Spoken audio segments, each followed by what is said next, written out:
Resmi diluncurkan, pembayaran di Pelabuhan Yosudarso Ambon kini memakai e-money. PT Pelabuhan Indonesia Persero Regional 4 Ambon secara resmi meluncurkan sistem pembayaran secara non-tunai atau e-money pada Kamis 3 Agustus 2023. Sistem cashless diberlakukan pada gate Pelabuhan Yosudarso Ambon dengan tujuan digitalisasi serta efisiensi pelayanan sehingga mengurai kemacetan akibat antrean masuk kendaraan menuju pelabuhan.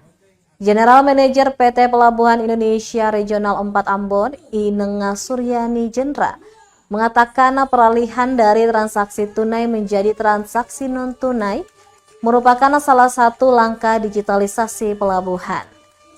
Selanjutnya, banyak keluhan masyarakat terkait kemacetan di pintu masuk pelabuhan. Oleh karena melalui pembayaran e-money, diharapkan proses transaksi akan lebih cepat sehingga mengurangi tingkat kemacetan. Dikatakan penerapan pembayaran non-tunai telah diuji coba sejak 1 Agustus 2023.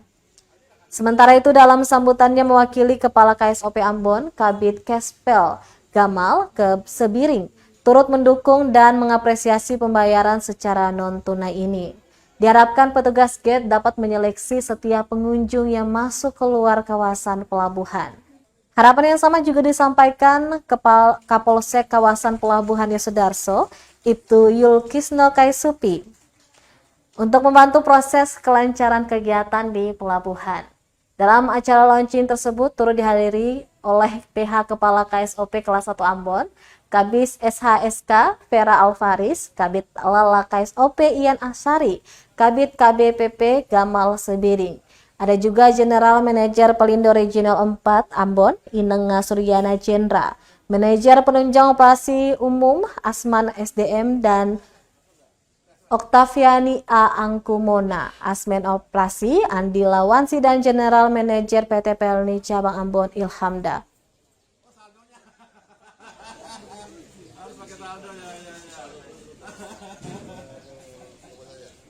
Kami kurang lebihnya kalau ada salah kata, penyampaian yang kurang baik, saya niat untuk melakukan hal-hal yang tidak baik.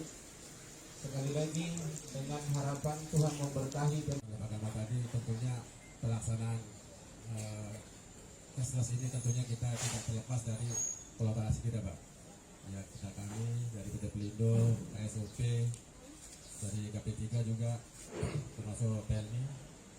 Nah, ini mohon maaf juga Pak KP3, ini kami orang awam juga Pak terkait ke rekayasa lalu lintas. Nanti mohon supportnya juga Pak.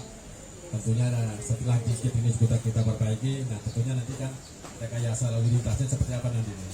Seperti Pak Gamal tadi, misalnya pintu-pintu mana memang kita harus fungsikan dan pintu-pintu mana yang memang akses mana yang memang harus kita tutup sehingga rekayasa lalu lintas ini bisa lebih lancar lagi. Jadi kembali lagi ke kita seperti apa kolaborasi kita di lapangan, sinergi kita di lapangan sehingga semua kegiatan penerapan cashless ini bisa. Terima kasih sudah nonton. Jangan lupa like, subscribe, dan share ya.